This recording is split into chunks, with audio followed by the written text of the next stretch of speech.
Dahil mga kabonyok tayo pagod na nga dito sa kakatrabaho dito sa Taiwan, ay tayo'y mauwi muna ng Pilipinas. Ayan naman din pagod na. At kita ay mapunta ng tinatawag ng puso ng Pilipinas. Yan ay Marinduque kung saan ako pinanganak man din. At tayo'y mapasyal nga sa isa sa pinakamagandang tanawin sa taas ng bundok syempre. Ito yung Tanawin Cafe na matatagpuan sa Bangwain, Torrijos. Ayan, syempre. Hindi natin palalampasin ito. Ito'y bagong gawa lang man din sa Marinduque. Kaya ito'y napakadayong maigi. Okay, ito pala ay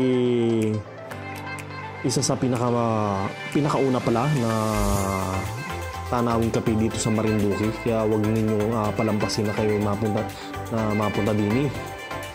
At makikita nyo rin ay yung 360 views. 360 view ang gusto nyo, no? 360 view na puro landscape, na puro bundok. Yan ang ganda ng din. At ito palang Cafe Tanawin ay bukas lang nandun ng Tuesday to Sunday, at sila ay sarado ng Lunes. Simula syempre ang oras ng bukas ay alas 11 ng umaga hanggang alas 8 ng gabi. Yan ang ganda din. Kaya wag nyo nga palampasin. At dahil syempre kape ito, hindi mawawala man din dito yung pinakamasarap na pagkain. Syempre nandiyan meron din siyang may dip, may pizza, syempre may mga steak dyan. Yan. At syempre hindi mawawala yung kape at mga cookies. Yan, hindi yan mawawala dyan. At ang pinakabago nila din ay yung pork slab. Yan ang sarap man din. At syempre kung pupunta kayo dyan, medyo mainit-init syempre kung mga alas 4 pa, ay mas masarap dyan ay kayo mainom ng mga berries dyan, special na drinks. Meron dyang matcha, strawberry, at saka ano pa yun? Maraming pilihan din. Syempre may mga lemon, yan. Syempre. At syempre ang pinuntahan natin dito ay yung magagandang view din sa Tanawin. Yan ang ganda. At dahil ito'y bago pa lang, ito hindi pa tapos, ay syempre meron pa kayong makikita dito mga structure na hindi pa nagagamit. Siguro naman ay sa katagalan ito'y matatapos din. Yan ang ganda man din ang view. Dahil pagod na rin si Kuya Jubins magpaliwanag sa inyo, ay kayo na lang bahalang pumunta din sa Tanawin na matatagpuan din sa Ito pala ay mga kangani ay pwede kayong dumaan pala sa may papuntang Pulanlupa o kaya din sa sa may Matuya-tuya. Diyan lang ang daan yan, dalawa. Sa papunta sa may bantang Pulanlupa ay medyo tirik na tirik men din ang mga kalsada.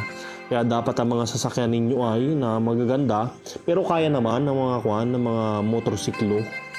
Siyempre nung pumunta kami rito ay ay may nakisakay lang kita sa ating wala tayong sasakyan.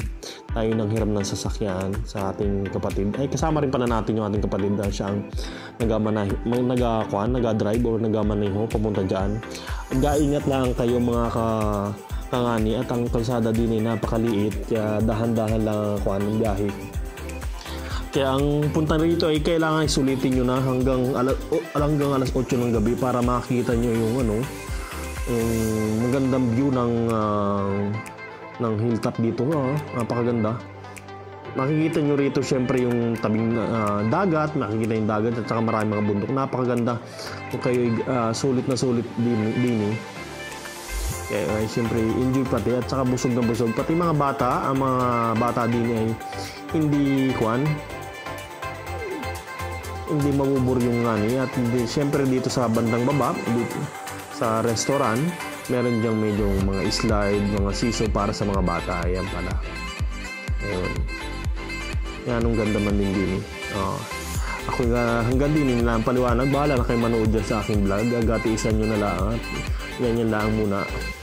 At wala tayong magawa rin sa Marinduque at dito lang tayo nakapasyal. Hindi na rin tayo nakaligo ng dagat at sobrang init, kaya dito na lang kita sa Tanawin mapunta.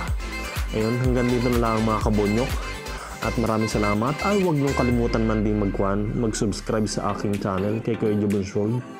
Hit the bell para lagi din kayong updated sa aking video. Hala, panoorin na lang niyo yan. At syempre, kung gusto niyo ma-experience, syempre huwag niyong pigilan ng inyong sarili na pumunta din. Napakaganda. Dayuhan ninyo. Lalo sa gabi ay ang daming ilaw. Ayan o.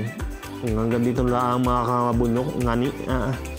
Ako'y napakatagal na rin hindi umuwi din sa Marinduque ay. Kaya ako'y niyaya akong aking kapatid na hindi na mapunta.